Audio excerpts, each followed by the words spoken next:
Maria sat at the edge of the dinner table, her yellow hoodie zipped up to her neck.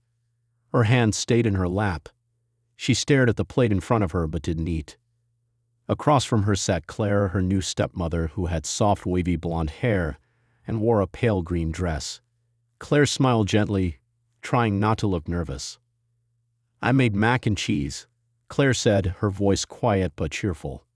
"Your dad said it's your favorite." Maria nodded without looking up. "Thanks." James, Maria's father, sat between them. He looked at both and tried to keep the conversation going. "So, Maria, how was school today?" "Fine," she replied quickly. James smiled and turned to Claire. "Claire picked you up on time, right?" Maria nodded again. "Yeah." The room fell silent. Only the soft clinking of Claire's fork touching the plate could be heard. Claire looked at Maria, who still hadn't touched the food. "Is everything okay?" Claire asked. "It's fine," Maria said, this time a little sharper. James looked at Claire with a sigh, then leaned toward Maria. "She's just trying to make you feel comfortable. Can you at least give her a chance?" Maria didn't answer. She finally picked up her fork, poked at the food, and took a small bite. Claire smiled a little, but Maria didn't notice. After dinner, Maria stood up without saying anything and walked to her room. Claire began clearing the table, trying not to look disappointed. James came beside her. "Give her time," he said gently. "She's still hurting." Claire nodded. "I understand. I just want to do the right thing." Upstairs, Maria lay on her bed, looking at an old photo of her mother. The photo was a little faded. Her mom had a warm smile and bright eyes. Maria missed her deeply. She whispered to herself she wouldn't want someone else in her place. In her heart, Maria believed that no one could ever take her mother's place, not even someone kind like Claire. The next morning, Claire stood in the kitchen making pancakes. The smell filled the house. Maria walked in slowly, still in her hoodie. "Good morning," Claire said with a soft smile. "Morning," Maria replied, looking at the floor. "Want some pancakes?" Claire asked. Maria shrugged. "Sure." They sat at the table again, this time without James. Claire poured syrup over Maria's pancakes and passed the plate to her. "I used chocolate chips, just like your dad said you like." Maria gave a small nod and began eating. They sat in silence again, but it wasn't as heavy as the night before. Claire didn't ask too many questions. She didn't try to talk too much. She just sat with her, quietly eating her own pancakes. After breakfast, Maria stood up and carried her plate to the sink. Claire noticed and smiled. "Thank you," Claire said softly. Maria gave a small glance over her shoulder and nodded.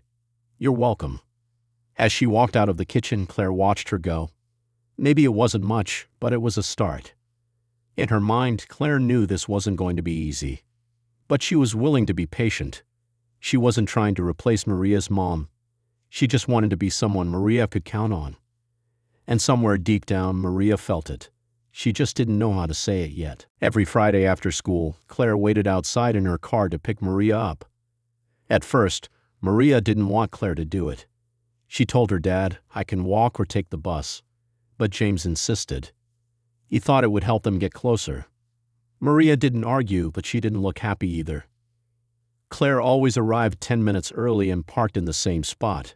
She watched the school gate, waiting to see Maria's yellow hoodie.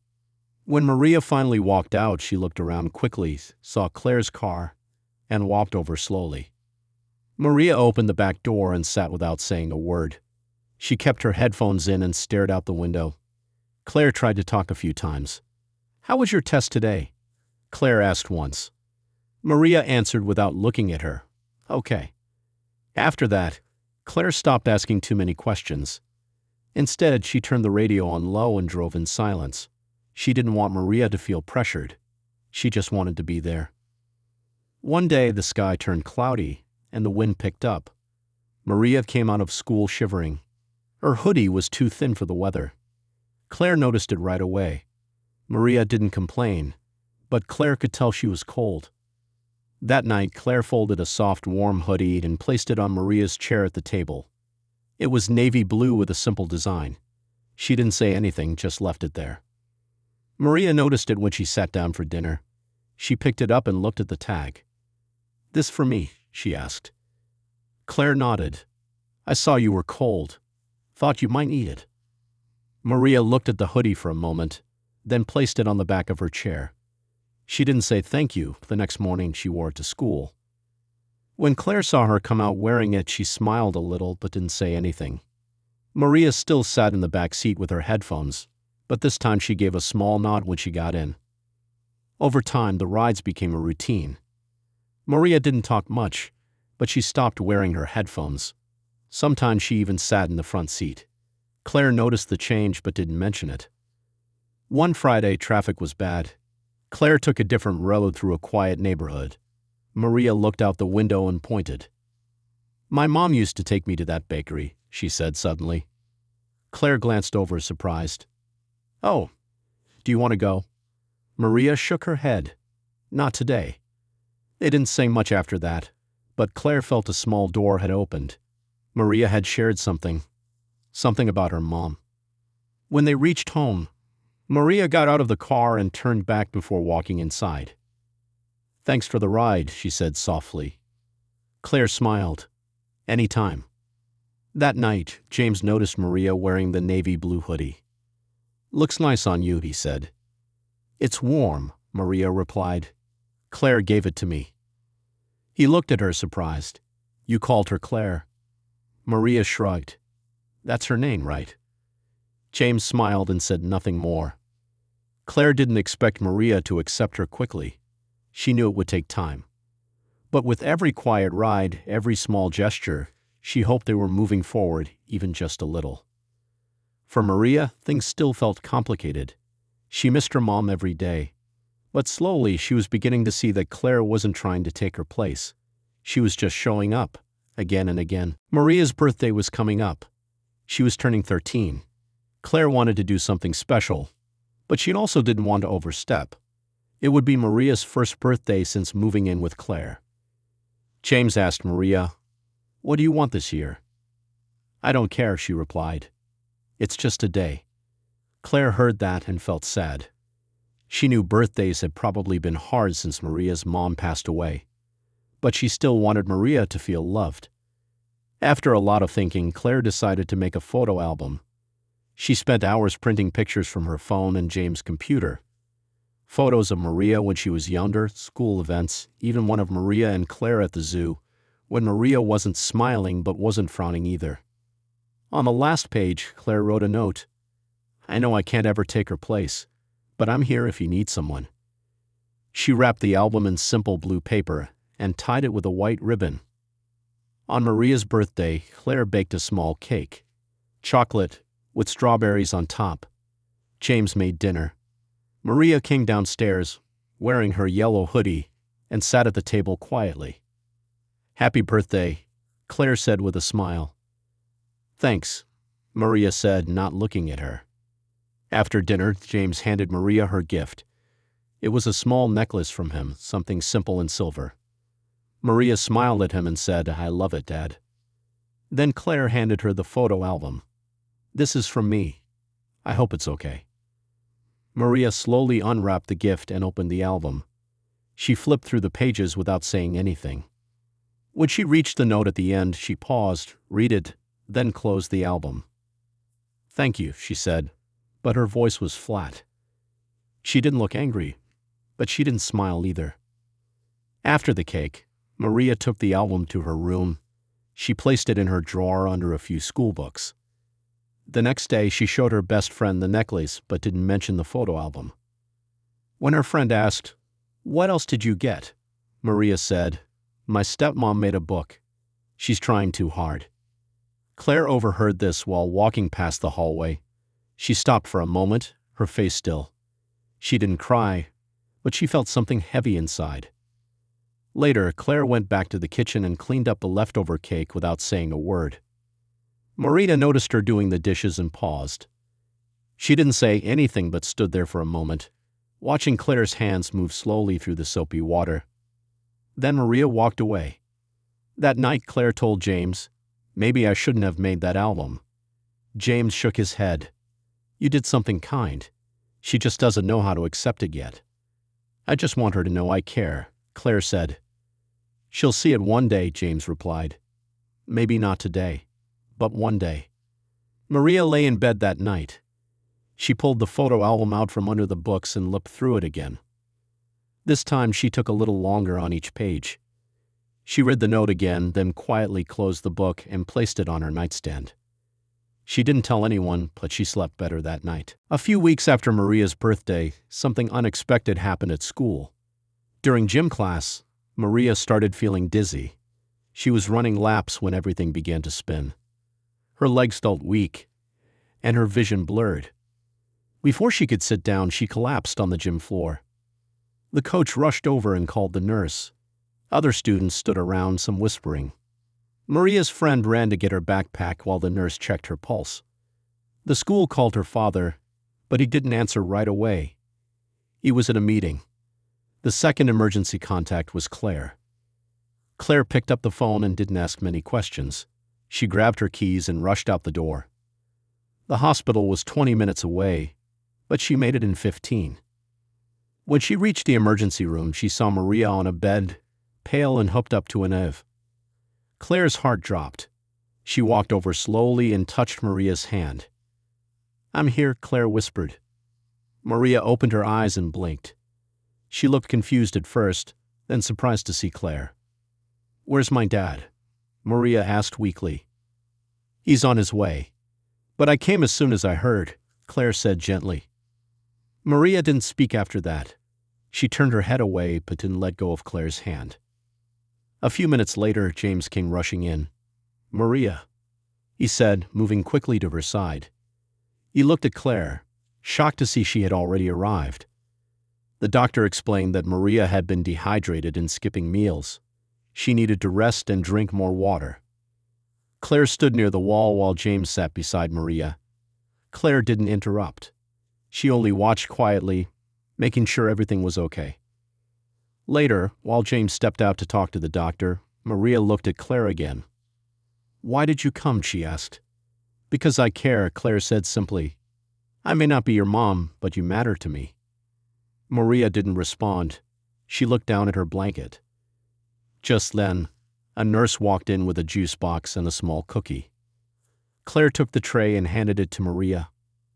"Try to eat something," Claire said softly. Maria took the cookie and chewed slowly. After a few bites, she asked, "Did you miss work?" Claire smiled a little. "Yes, but you're more important." Maria looked at her for a second, then looked away again. Later that night, when they were back home, Claire helped bring Maria's things upstairs. She didn't stay long in the room, just placed the bag on the bed and said, "Good night." Maria stared at the ceiling for a while. Then she rolled over and opened the photo album on her nightstand again. As she flipped through the pages, she remembered Claire sitting by her in the hospital. Claire's calm voice, Claire's hand holding hers. At that moment, she didn't feel angry.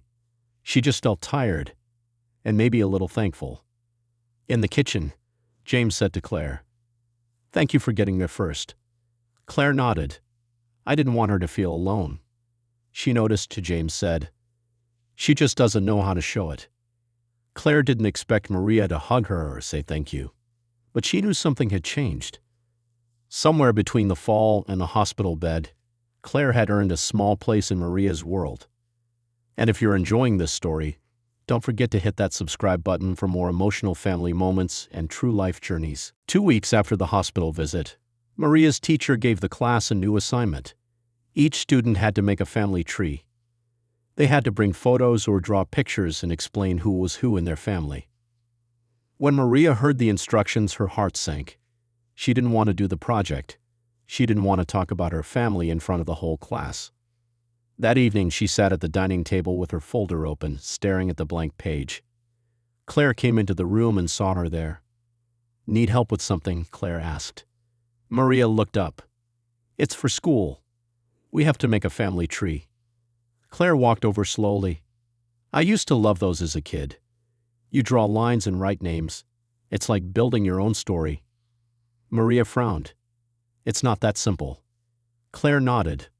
"I understand. Do you want me to help?" Maria hesitated. I guess. But I'm only putting you in because I have to. Claire didn't flinch. She said gently, That's okay. Maria pulled out some photos and laid them on the table. One was of her dad, one of her mom from years ago, and another of herself as a baby. She had no photo of Claire. I can draw you, Maria said flatly. I don't have a picture. That works, Claire replied with a small smile. They worked side by side for an hour.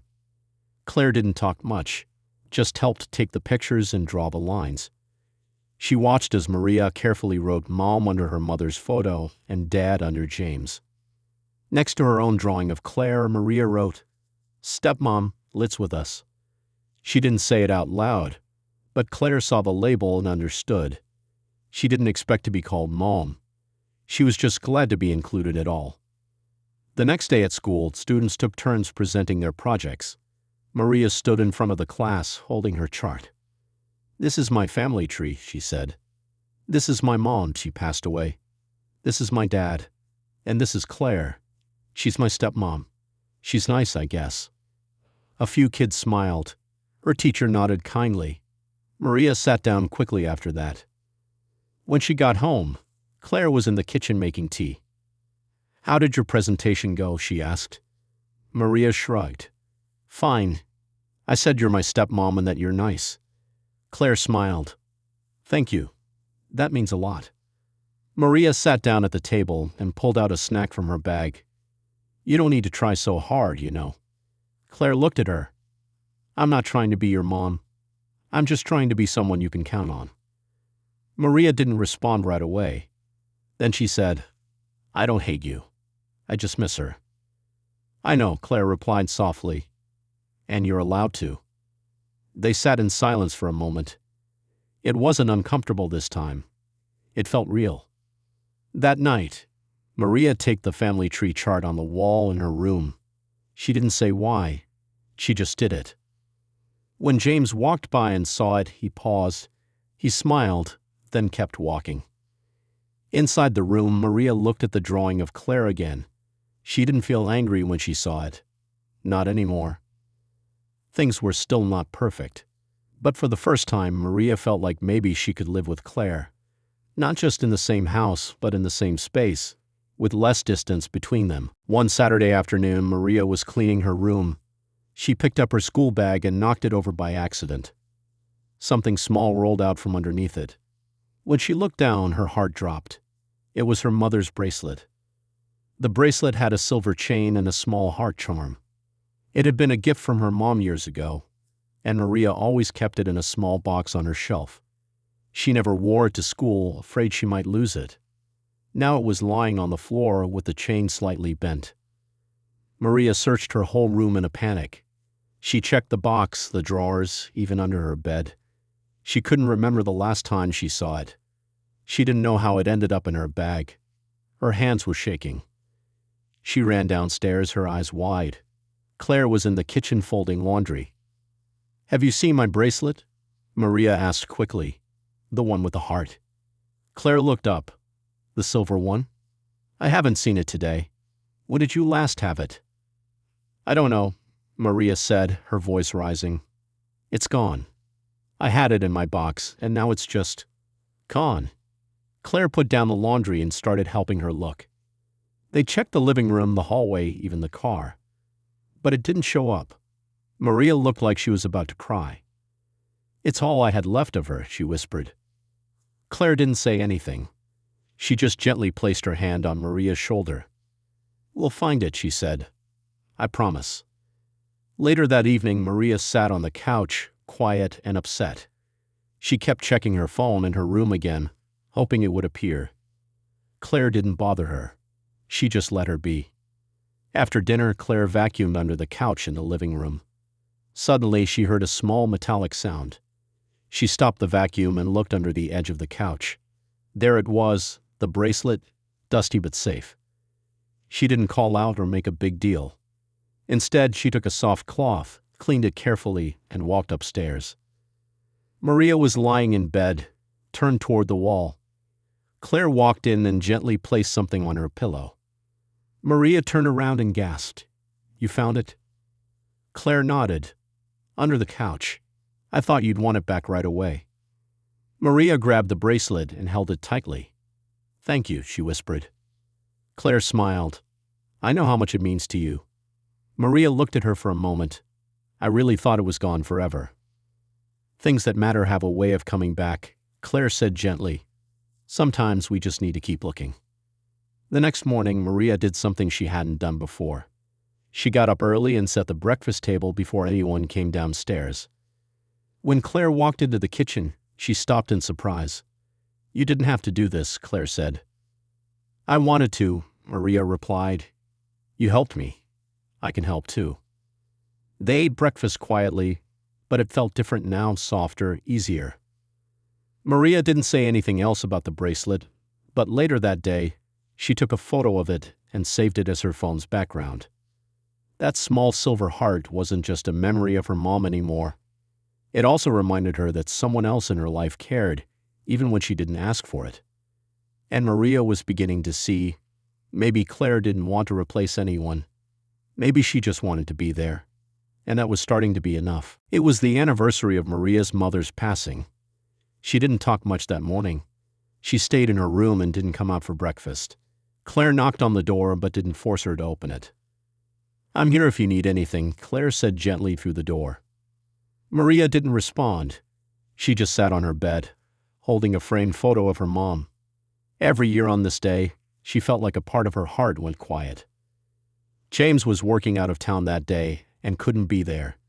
He had called Maria earlier and told her how much he loved her. She nodded on the phone but didn't say much back. After lunch, Maria came downstairs. She looked at Claire for a moment, then said, Can you take me somewhere? Claire put down her tea. Of course. Where do you want to go? The cemetery, Maria said. I want to see her. Claire grabbed her keys and didn't ask any more questions.